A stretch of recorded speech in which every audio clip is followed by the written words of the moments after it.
Constructivist ideas and theories have contributed to many cooperative learning methods or strategies which prioritize the significance of group work in learning environments.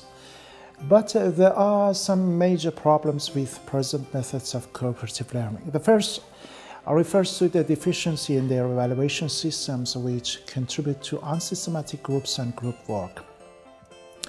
Under such evaluation systems, the clever and more hardworking students feel not adequately evaluated and appreciated. Also, there is room for social loafers and free riders in such evaluation systems. The second problem with cooperative learning methods refers to ignoring or even devaluing competition. The proponents of these methods think competition promotes negative attitudes among students and discourages them from helping one another. The third major problem with cooperative learning methods is overlooking the realities of the real world. These problems in the long run, though, contribute to the formation of unhealthy societies also. Therefore, as opposed to constructivists, I believe that as a fraction of the macrocosm, our classes should reflect the realities of the real world. And in the real world, we have competition, political issues, etc., which should be appreciated as real-world phenomena. Also, as opposed to constructivists, I believe intergroup competition should be encouraged in cooperative learning environments for motivating group members for further involvement and intra-group collaboration in the course of shared learning. As opposed to constructivists, as a language teacher, I believe language is a socio-political phenomenon, not merely a social phenomenon. Also, I believe language is not merely a means for communication, but it also is a means for any form of reform. Language is a liberating agent. To put it another way, language is a means for thinking, as without the application of language, either mentally or verbally, we are not able to think, and it is our thoughts that shape our attitudes. The point is that there is power in attitudes as they have enormous impact upon our beliefs, and beliefs influence and go forth in our actions, and actions lead on to our destiny. Also, as opposed to constructivists, I believe learners should take responsibility not only for their own learning in the course of constructing knowledge, but for their lives in the course of constructing just societies also. I mean, they should take responsibility in the society. It is in such a context that I believe that the teachers in the present world context of racism, injustice, and despotism should play their roles as intellectual sources of critical awareness and attitudinal change for uprooting any sources of Hitlerian outlooks, oppression, corruption, destruction, and terror and bloodshed from among their societies. Teachers are thereby, from my point of view, agents of change and development. Hence, the very need for redefining and the necessity of realizing teaching as a complicated geopolitical process if we want to contribute to world peace, which is the ultimate dream of humanity today. I formulated my ideas and beliefs into competitive team-based learning, or CTBL, in 2005 in the course of pursuing my PhD in India.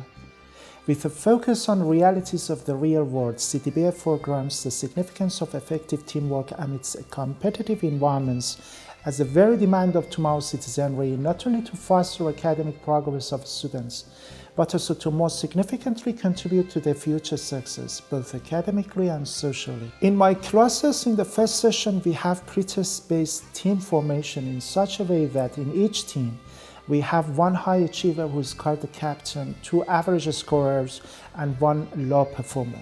In each team of 4 members, the captain pairs up with one average scorer, and the other average scorer pairs up with the low performer. Also, the best student in the class would be appointed as the brain who will assist me in the course of teaching and testing in the classroom. During the semester, each team's members try to improve their past performance and outperform the same level opponents in other teams. As a team, they should also try to prove their superiority over other teams. In class activities, when students have a problem, they consult the captains. And if the captains have problems, they consult the brain. I'm the last resource. In my classes on not only frontier of knowledge and creator, facilitator, and orchestrator of opportunities. But I am also a model of criticism and innovation, an agent of critical awareness, change, and development. In my evaluation system, each exam may result in replacing the captains and the brain by those who prove their superiority over them. The captains, the brain, the most challenging student, and the best team who secure their superiority for 3 exams will receive the highest mark in the final exam regardless of their actual grades. In a reading class, in teaching phase, which takes 60 minutes, we have warm-up activities. We review the forgiving unit. I check students' homework with the help of the brain. I have an overview on the material which is to be covered. In view phase, in pre-reading activities phase, I activate students' minds on the topic through different strategies. As students discuss the guiding questions in teams, and in the reading activities phase, I want teams members to practice reading passage individually. I require them to work in dyads. I encourage teamwork. And in the post-reading activities, I require students to discuss the topic class-wide. I also give a summation of the lesson. Then in the testing phase, which takes 30 minutes, first I require teams members to work on the test individually, and then the brain and I have random evaluation of few individuals. I encourage pair work and peer pre-assessment. I want students to work in teams, and then I evaluate few teams with the help of the brain. The brain provides students with the correct answers. We have preview of the material which is to be covered next session, and finally I assign homework. Therefore, in my classes, while working individually, students try to understand the lesson in an atmosphere which encourages private thinking. Then, through negotiation and elaboration of their understandings to the peers, they deepen their learning and learning strategies and communication skills. After that, through team discussion, they personalize what they have learned, learn collaboration skills, learn how to learn, and also consolidate what they have learned. And finally, through class-wide discussions, they learn how to use what they have learned and develop the quality of their thinking, reasoning, ideation, and disposition. The fact of being accidentally selected to answer for other team members and providing reasons for some answers made our attention more intense. This helped not just our language learning, but also our reasoning abilities to a great extent. As you notice, in my classes, the stress is not on passivity and lower forms of students' mental behaviors such as syllogistic reasoning through activities like translation, rote memorization, parrot-like repetition, recitation, and reproduction of factual descriptive statements in contrived circumstances which are negligent of the majority. But rather, CTBA environments intend to stimulate students to more effectively exercise their brain cells in rational, higher-level, incisive, and analytical thinking skills through activities like clarification, analysis, evaluation of causes and effects, prediction, comparison, synthesis, elaboration, generalization, and application of concepts during problem-solving activities in semi-authentic, motivational, dialogic-based, relaxing environments which ensure the involvement of all learners in the process of shared learning. It goes without saying that in such environments, students come up with fresher, more innovative, and more powerful ideas. This course has helped me enormously. For example, last year in my reading classes, I did not like to think of what the text was about. My aim was just memorizing key vocabularies and grammatical points, and some important sentences by rote in order to regurgitate them in my exam papers for my teachers who were testing merely or short-term memory power. But now, I know that whilst reading the text, I have to try to understand even what the writer intends to get us at. I have adopted this procedure because of the complicated questions Dr. Hosseini develops for us to answer with reason. In my classes, with the help of my students, we usually develop a learning culture, which is called CTBL's learning culture, in the form of 10 basic principles. This learning culture, in point of actual fact, reflects democratic values, norms, and principles. My students are supposed to adhere to these principles, norms, and values. They're supposed to instill them for their future life and academic success.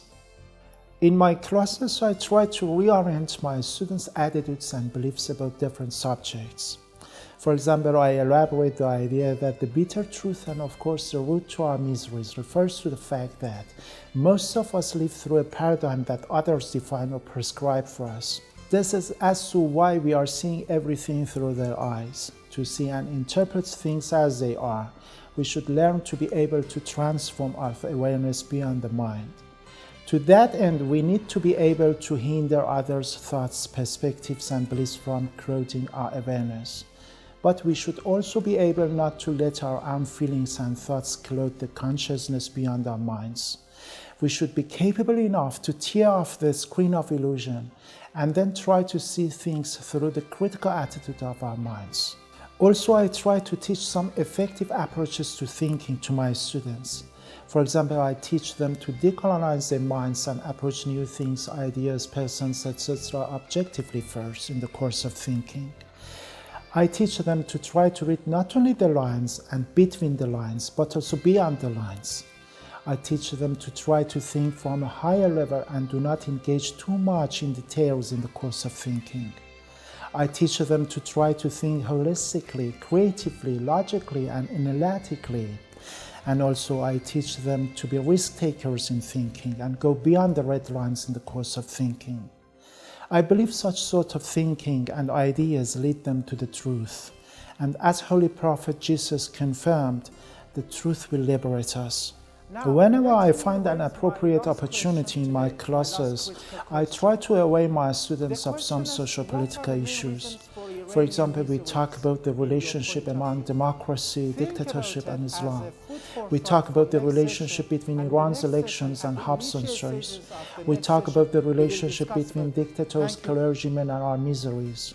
We talk about why 90% of Iranian youth have left Islam. We talk about why the poor get poorer and the rich get richer day by day in Iran. And we talk about what is beyond the removal of critical thinkers in dictatorial regimes. In my active, exciting, enjoyable, and purposeful classes thereby, students learn what they could not otherwise. They learn the approaches to qualified higher-level thinking and reasoning. They learn interactive critical analysis and team-working skills and improve their emotional and social skills, self-esteem, and social behavior. The nature and the characteristics of my world-class innovative approach promote true and flexible active learning, interactive competence, long-term retention, and especially the acquisition of some crucial habits of mind, such as objectivity and critical and creative thinking. In his classes, Dr. Hosseini is not in the habit of dictating his principles or ideas to us. He is not a dictator. He taught us to try to see things from a different point of view and exchange each other's ideas in the context that prioritizes dialogue rather than the monologue. This really impressed me and of course broadened my view and outlook. Moreover, the mechanisms underlying his approach to teaching helps us to remember and use our knowledge and information better when we need it in the real-world situations. They also improved our analytical thinking skills and objectivity and creativity of our mind. Therefore, CDBA, unlike the present traditional methods, aims at not merely increasing students' knowledge and learning strategies, nor does it, as the present cooperative learning methods, intends to develop merely communication and social skills of students. But CDBA also aims at equipping students for current globalized environment, which requires workforce and citizens who are competent in skills like teamwork, conflict management, and successful collective decision-making amidst competitive environments. Most importantly, CDBA aims at empowering and turbocharging today objects' minds with critical approaches to analytical and divergent thinking skills in order to transform them into tomorrow's agents of change, or the subjects who will have the capacity to influence the world.